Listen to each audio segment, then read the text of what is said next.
Scratch, scratch, scratch. Thunk, thunk, thunk. That's Pepper at the back door. Oh, shit. I lurched forward from my sleeping position and swung my feet from the couch to the tiled floor of the living room. My phone, which must have been laying on my chest while I napped, catapulted towards the end of the couch, where my feet rested a second ago. I was standing before my eyes fully opened. How long had I been asleep? And, more importantly, how long had I left Pepper in the backyard? The living room was dark. The whole house was. I looked towards the kitchen and saw that even the lights above the stove, which I always kept on, weren't shining. Even the oven display below, its little neon green strike spelling out the time, was absent. The power must be out. As if to punctuate that thought, a silent flash of lightning illuminated the living room, bathing everything in electric white. In that second, I saw Pepper's silhouette outside, tall and strong, and pressed against the sliding glass door. His sleek, muscular, Doberman build propped on one back leg. He'd lost the other to an infection last year, and padding urgently at the door. Scratch, scratch, thunk, thunk. That obnoxious, oversized collar I'd gotten him tapped against the glass as he poured, begging to be lit in from the rain. It's raining. He's been out in the rain for God knows how long, and I've just been laying here sleeping without a care in the world. I stepped across the living room to the door, still in that hazy place between sleep and wake, fueled by muscle memory and instinct instead of conscious thought. But without the need for light, because this little jig was common to me. 3 steps, hand to handle, pull right. Pepper barrels in or out. And he did. As soon as the gap between the door and the frame was big enough, Pepper squeezed through into the living room. Instead of launching straight onto the couch upon re-entry, which seemed more a rule than a routine at this point, he hightailed it past me, turning sharply where the little breakfast bar ended, and into the corridor which ran through the kitchen and into the dining room, nails clicking on the tiles as he went. Then came a creak. The basement door swinging outward, undoubtedly nosed open by a sopping wet Pepper, followed by quick, hollow thumping as he descended the haphazard wooden stairs into the unfinished basement. A roar of thunder crashed through the half-open sliding glass door, and I slammed it shut. The entire series of events, waking up, noticing the power was out, letting Pepper in, and hearing him scurry down into the basement, had probably taken 25 seconds from start to finish. But now the urgency had bled out of the situation, and I stood alone, or so I thought, in the living room, rubbing the last crumbs of sleep from my eyes, and ready to rejoin the world of the entirely awake. He must be real upset with me. I began brainstorming ways to make it up to Pepper, to apologize in dog language for leaving him out in the rain. And all of them started by coaxing him out of the basement with a handful of treats. The dried salmon skin, probably. Stinky, high-reward stuff. It was nearly pitch black in the living room, and my eyes hadn't yet fully adjusted.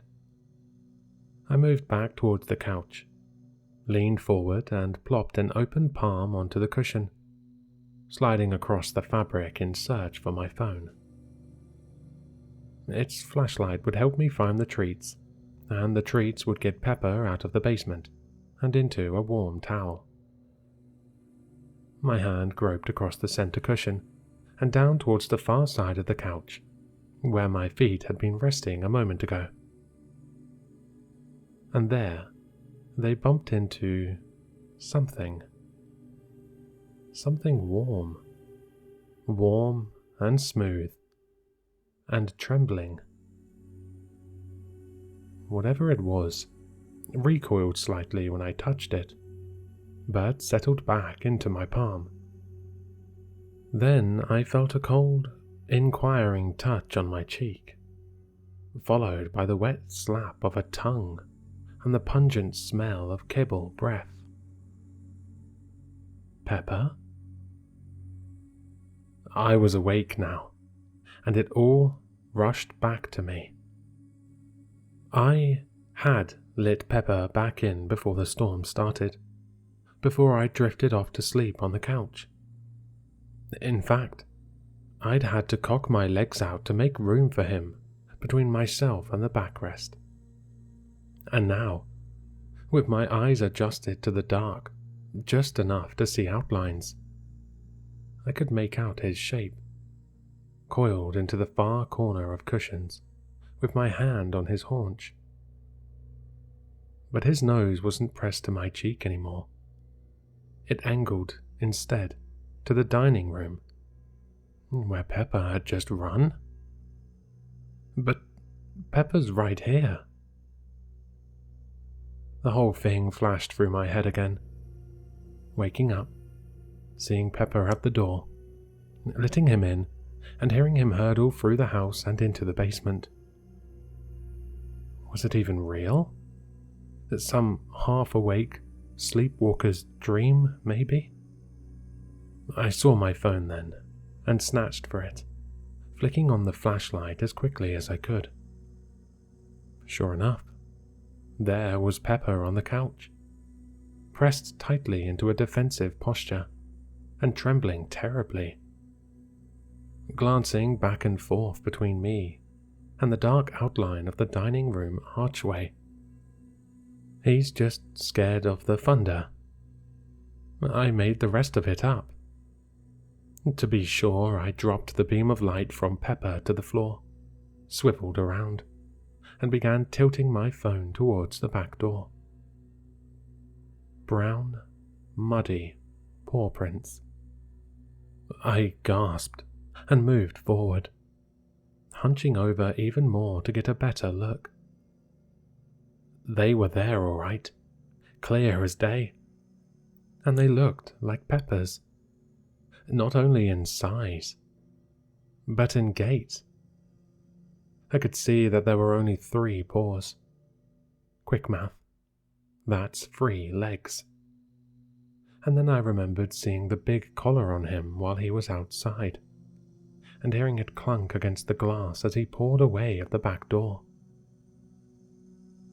They were Pepper's paw prints, and they did arrow towards and around the breakfast bar. He ran downstairs and then snuck back up. I just didn't see him. The mud had all stamped off by then too. That's why there's no return trail. It's funny how our mind comes up with the impossible explanations to keep us sane in the face of the unknown and the unnatural.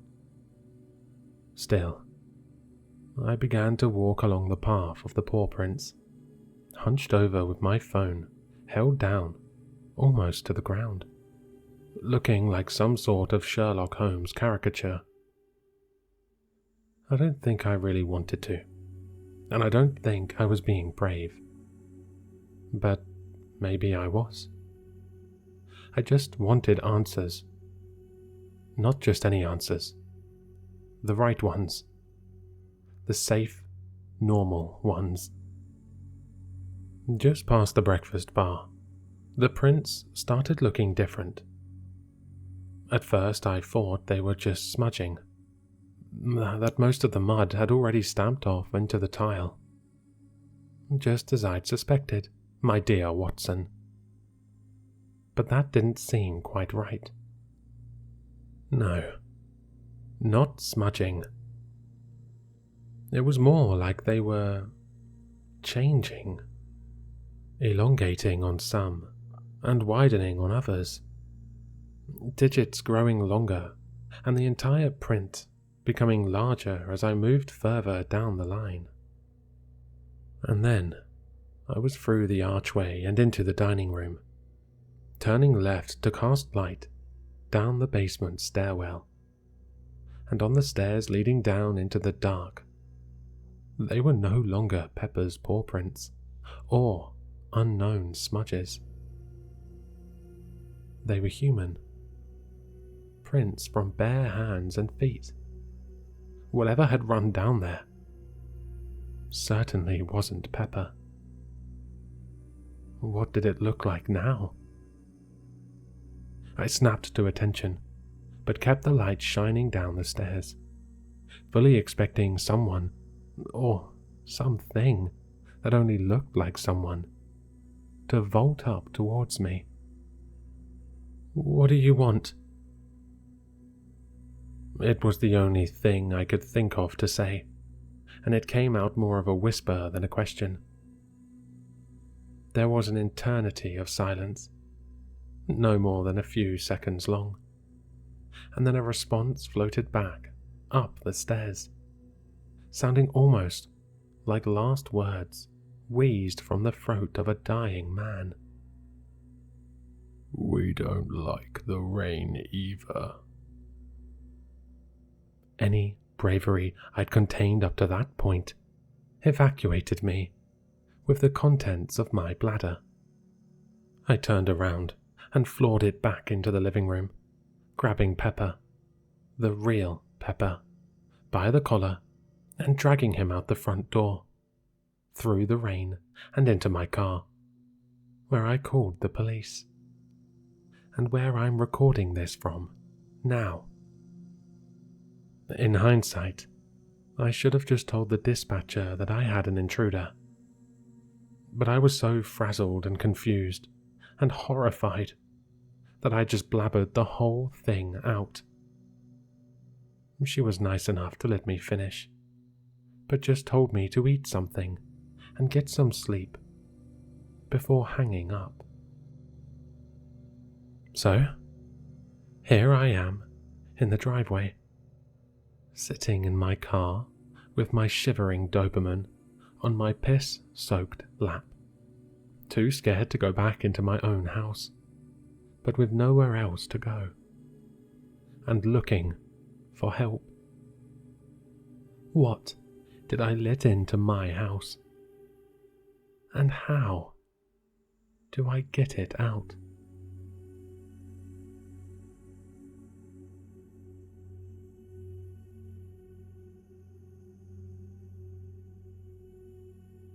Hello, Sinister listeners. If you've enjoyed this story, then you'll find all the author's information in the description below. For more content, be sure to like, comment, and subscribe to succumb to the sinister.